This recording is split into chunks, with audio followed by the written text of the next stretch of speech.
For most of my life, I thought being a good person meant being easy. And what starts out looking like kindness can slowly turn into self-abandonment. You become the person who doesn't tell the hairdresser that you hate your haircut. You smile, you tell her it looks great, you leave a big tip, and then you sit in your car and cry.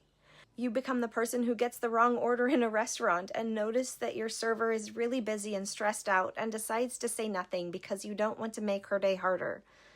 So you eat something you didn't order, and you pay for it, and you tip them, and you thank them, and you leave disappointed. Most people think these are little things, but I think these little moments are practice, because every time we tell ourselves that it's fine when it isn't, and we decide our discomfort matters less than somebody else's, every time we swallow what we're feeling to keep the peace, we're teaching ourselves that our needs don't matter that much.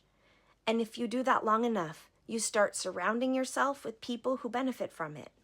You wake up and you realize that your marriage is just a bigger version of eating what you didn't order. The relationship works only because you're constantly adjusting, constantly understanding, constantly giving the benefit of the doubt. You're constantly carrying all the emotional weight, and everybody around you is comfortable except for you. And then you hit midlife and you look around at the life that you've built, and you're wearing a haircut that you hate, and you just ate food that you didn't want. And you come home exhausted, and your closest relationships somehow revolve around what everyone needs from you. Your love, your care, your empathy, your time, your energy, your domestic labor, your emotional labor.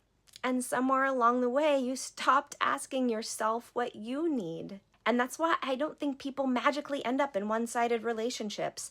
I think they practice self-abandonment in 1,000 tiny moments first. And eventually the people around them start expecting it.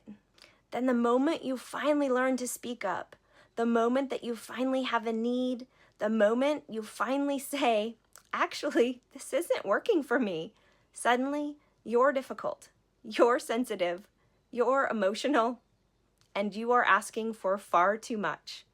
But I don't think it's because you're difficult. I think it's because the people around you got used to the version of you that never took up any space. The version of you that was always willing to eat what they brought you instead of what you ordered.